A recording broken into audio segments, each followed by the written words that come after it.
A common pressure vessel, as shown here, has a fiberglass shell and contains 6 spiral-wound RO elements. Spiral-wound elements can range in size from 2 to 12 inches in diameter and 12 to over 40 inches in length. A very common size that is used for industrial water purification is an element which is 8 inches in diameter by 40 inches in length. When 6 elements are placed in a pressure vessel, male couplers connect the product tube in each element to the product tube of the next element. This interconnection allows permeate from all elements to exit the pressure vessel in either direction. Typically, one end of the pressure vessel's product tube is capped while the other is open to allow product water to exit. The couplers generally have double O-rings on each side. These O-rings on the couplers are used to prevent higher pressure feed water from passing into the product tube, thus contaminating the product water. Each element has a brine seal placed in the groove located on the outside of the anti-telescoping cap.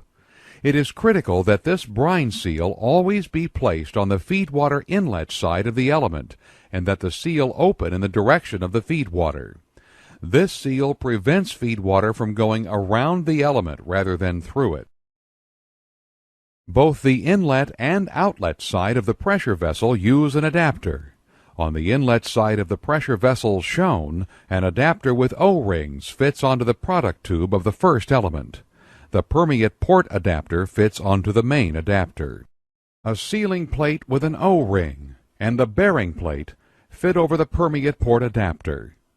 A locking ring set that fits into a slot on the inside of the pressure vessel is used to hold these plates in place, and a securing ring and screws are used to hold the locking ring set in place.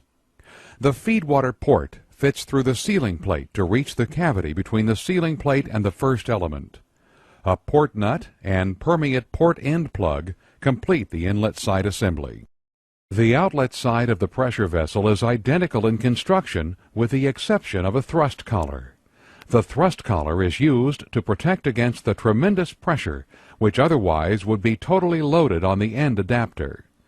To appreciate the pressure that the thrust collar must endure, consider a pressure vessel where each of the 6 elements has a differential feedwater pressure of 10 psi.